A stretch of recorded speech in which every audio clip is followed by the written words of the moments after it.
Olá! Hoje a gente vai mergulhar num material muito especial, sabe? São trechos de uma cartilha da natureza, lá de 1943. Tem poemas do Casimiro Cunha, introdução de Emmanuel, e a ideia central é bem bonita. A natureza como uma grande fazenda de Deus, cheia de lições quietinhas em cada detalhe, né? Na árvore, no caminho, até no sol. Exatamente. E essa introdução de Emmanuel já dá o tom, né? Ele fala da natureza como um celeiro abençoado de lições maternais. E destaca que a gente precisa se aquietar um pouco para conseguir escutar as grandes vozes que falam dentro da gente, ao coração. Sim. E essa necessidade de quietude para ouvir, isso me conecta direto com um dos poemas, A Fazenda. A mensagem ali é, bem, direto ao ponto. É hora de trabalhar. Uhum. Tem uma urgência, né? Se não há ação, vem o abandono, a ruína. O poema fala que serpentes invadem campos, o mato chega às janelas, bem visual. Muito visual. E termina com aquele verso-chave, que a vida é a fazenda augusta guardada na tua mão. Isso é forte. É fortíssimo. E o fascinante nessa metáfora da fazenda, para mim, é como o trabalho constante, e aqui não só o trabalho braçal, mas o esforço na vida, né? Ele não é só um dever. É a forma de manter a ordem, de evitar a decadência, seja pessoal ou espiritual. Exato. Toca muito na responsabilidade de cada um com a própria vida, né? Totalmente. É a sua fazenda para cuidar. E essa linha continua em outro poema, O Sol. Ali, o sol é pintado como, assim, uma fonte de otimismo, de estímulo para o trabalho. E o interessante, ele brilha para todo mundo, bons e maus, sem fazer distinção.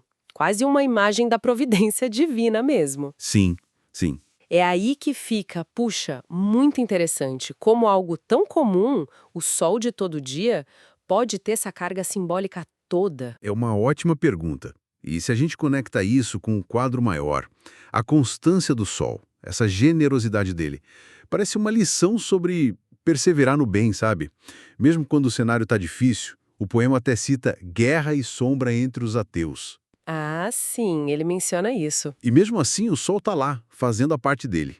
É um chamado para a gente manter uma atitude positiva, construtiva, apesar das tempestades lá fora. Uma resiliência moral, talvez. Resiliência moral, gostei disso. E mudando um pouco o foco do externo para o nosso interior, tem o poema A Faxina. Ah, esse é ótimo. Ele começa com a limpeza da casa mesmo, né? Tirar o pó, varrer, lavar, aquela sensação boa de leveza que fica depois. Uhum. Para logo em seguida fazer a analogia direta. Muita gente sofre e chora por nunca fazer faxina nas salas do coração. Bem direto, né? Extremamente direto e poderoso.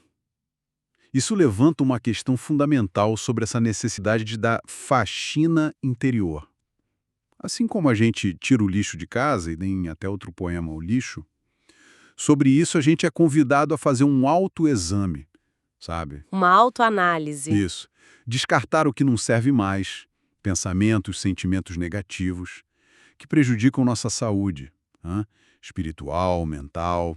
E ele dá alguma pista de como fazer isso? Bem, o poema A Bússola sugere usar o evangelho como guia nesse processo. Entendido aqui, claro, como um conjunto de princípios éticos, morais, um norte. Entendi. E essa ideia de cuidado se repete, né? Lembro de mencionar em outros poemas sobre ferramenta, a ferramenta, até o corpo, o carro. Sim, que também precisam de cuidado, de vigilância.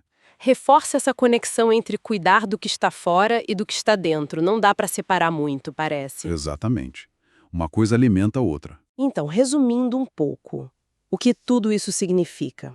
A mensagem que fica para mim é que a natureza, as coisas simples do dia a dia, elas são como espelhos, refletem lições importantes sobre trabalho, sobre não desistir, sobre se cuidar por dentro e por fora, buscar ser melhor.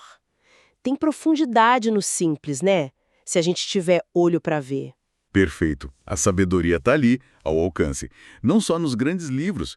E para deixar uma reflexão final que esses textos provocam, Eles nos mostram como matéria em constante transformação. Somos como a terra esperando o arado, a terra e o lavrador, ou o barro nas mãos do oleiro, o barro e o olheiro. Ou o mármore sendo esculpido. Isso, ou o mármore. Estamos sempre sendo moldados pelas experiências, pelo nosso esforço, tanto externo quanto interno. Então, fica a pergunta, talvez, qual dessas ferramentas simbólicas, qual lição da natureza que a gente conversou aqui, qual delas parece falar mais alto para o momento de cada um que está nos ouvindo agora? Uma excelente pergunta para a gente levar e, olha, uma informação prática que vem do próprio livro. Para quem gostou, se interessou e pode comprar a obra, os direitos autorais são doados para instituições de caridade. Então, se essa conversa ressoou de alguma forma, talvez seja legal compartilhar este episódio com mais gente. Fica a dica. A gente se encontra na próxima.